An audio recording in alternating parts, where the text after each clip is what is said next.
So here's the radio for the Volkswagen.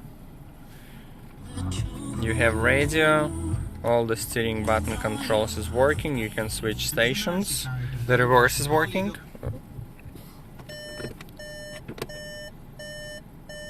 Here's the reverse.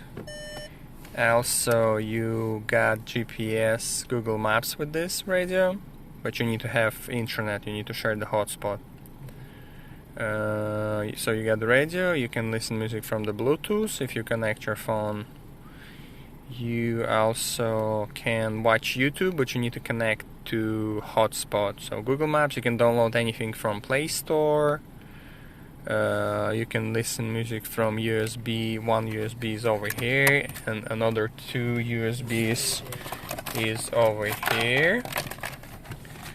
And what else? Probably that's all. Reverse steering control.